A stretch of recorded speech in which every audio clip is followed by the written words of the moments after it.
The Trump administration's case against a Chicago woman who was shot 5 times by a Border Patrol agent is falling apart to the point that the Trump administration has now had to drop its charges against this woman because their story that they were putting forward in court is not backed up by evidence and seems like a lot of it may have been made up.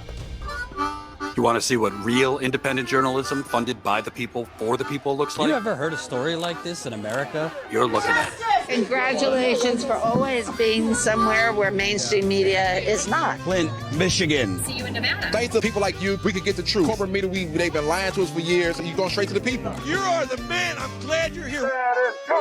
For as low as 16 cents a day, you'll keep us on the ground, covering the important stories the corporate media covers up. I'm JT Siskowski for Status Coup. The charges were brought against a woman named Marimar Martinez, and this reporting as to these dropped charges just came out today in Chicago's federal court. Let's get into it. So this is reporting from the Chicago Tribune. Feds moved to dismiss charges against woman shot by Border Patrol amid controversy over bragging texts. Federal prosecutors on Thursday abruptly moved to dismiss all charges against a woman shot by a Border Patrol agent after she allegedly rammed his vehicle in Brighton Park last month, marking a striking conclusion to one of the most controversial cases to emerge from Operation Midway Blitz. Operation Midway Blitz was the name that the Trump administration gave its immigration crackdown in the Chicago area over the last several months that resulted in hundreds or thousands of arrests down there, families separated, communities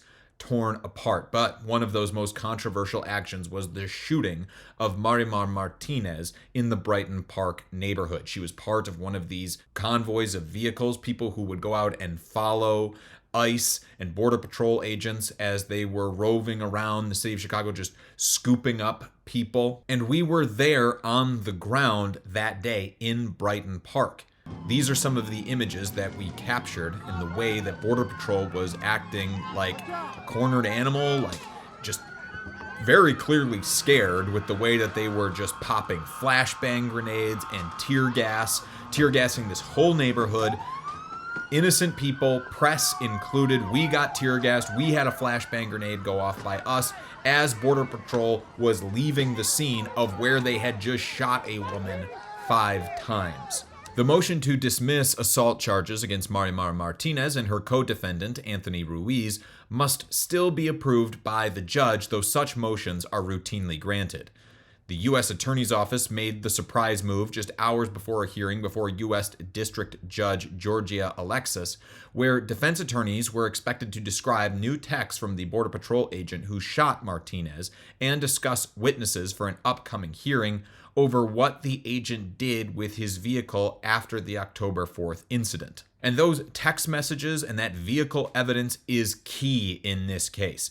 As we'll get into, the agent who shot Martinez 5 times, leaving her with 7 bullet holes, bragged in text messages about shooting her, bragging about his aim, and also saying that he was looking to go out again the next day for a game of fuck around and find out. That's the attitude that these agents are comporting themselves with in the Chicago area, now in Charlotte, as they have moved on to that city, and reportedly next coming to New Orleans. Immediately after this shooting, the Department of Homeland Security acted like the victims here, claiming that there was a whole convoy of vehicles that repeatedly rammed these agents' vehicle. What came out after the fact was that there was one side-swiping incident with maybe another follow-on crash afterwards, but far from what the Department of Homeland Security had initially described. And defense attorneys for Martinez have maintained that it was actually federal agents that hit her vehicle first. The Department of Homeland Security has an opportunity in federal court to stand by its story and to present evidence backing up what it is saying, but so far, they're choosing not to do that. They are dropping these charges. Why? Because everything that has come out since has only served to discredit the story that the Department of Homeland Security was initially spinning, because they have to make themselves look like the victim in all of these cases to justify further use of force, not only in Chicago, but in cities across the country. The Trump administration clearly so badly wants to put troops on the streets of America's cities. The new messages, which so far have not been revealed publicly, were ordered turned over to lawyers for Martinez this week after Alexis viewed them in her chambers and determined they were relevant to the case, court records show. So there were previous text messages in this case that we had seen where the agent who did the shooting bragged about the shooting that I just talked about. But now these are new groups of text messages that apparently the Trump administration would rather have them not come to light, would rather drop the charges before these text messages are in the public record, presumably because they might offer further exculpatory evidence for Martinez and might further erode the Department of Homeland Security's case. In the past 6 weeks, a grand jury has refused to bring an indictment in one case, and charges have been dismissed in a handful of others. Shortly before moving to dismiss the Martinez case Thursday morning, prosecutors filed a motion to dismiss charges against Air Force veteran Dana Briggs, who was accused of assaulting an agent during a protest in Broadview in September. Briggs had faced trial in December and had put Border Patrol Commander Gregory Bavino on his list of potential witnesses. I'll just note that we are actually going to be interviewing Dana Briggs. I will, as soon as this video is done, be talking to him about his case and about the ways in which the Department of Homeland Security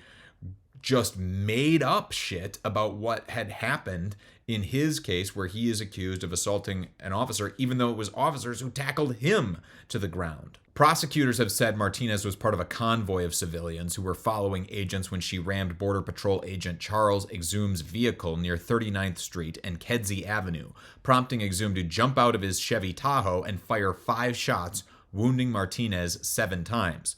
Martinez's attorneys, meanwhile, argue it was Exum who sideswiped Martinez and that his extreme use of force was completely unjustified. They've also alleged evidence tampering, saying Exum was inexplicably allowed to drive the Tahoe more than 1,000 miles back to his home base in Maine, where a Border Patrol mechanic attempted to wipe off some of the scuff marks from the crash. The fact that that vehicle that the Border Patrol agents were driving and that Martinez allegedly hit here was allowed to be driven back to Maine before the defense could get a look at the vehicle. It was processed by the FBI, and the feds, the prosecutors, had a chance to gather all the evidence they wanted, but the defense wasn't given a chance to look at that vehicle that is so key in this case before it was driven over 1,000 miles back to Maine, and a mechanic started to erase some of that evidence. But this is the kind of unreliable narrator that the Department of Homeland Security has proven to be. Not only have they just grossly exaggerated and made up facts in this case, but then they also allowed that evidence to leave the city, leave the state in which the crime happened, and allowed it to just be driven for 1,000 miles in another direction, and for some of that evidence to be attempted to be wiped away. This is why on the day of the shooting, when I went live covering what was happening, we were so careful here at Status Coup to tell you that the story, the only facts that we had at the time were the story that the Department of Homeland Security was putting out there, and took great pains to say over and over again to take this information with a grain of salt, because the Department of Homeland Security had proven time and again to be an unreliable narrator, an unreliable actor, because it was just making shit up over and over again to justify the harm that it was doing in Chicago and to justify the Trump administration's further political goals of using U.S. military troops on American cities. And if you support this kind of actual skeptical journalism that we are doing here, the on-the-ground reporting that has brought you the scenes from what happened in Brighton Park and in other incidents across the city, please go to statuscoup.com/join. For $5 a month, you can help keep us there on the ground, bringing you this truly independent look at what is happening, because this funding allows us to be free of advertising dollars. It allows us to be free of corporate influence. It allows us to tell the truth about what is happening down there without fear of losing that corporate money, of losing that political backing, of losing whatever access journalism is happening at other outlets. We don't have to worry about that because we are only beholden to you, our audience.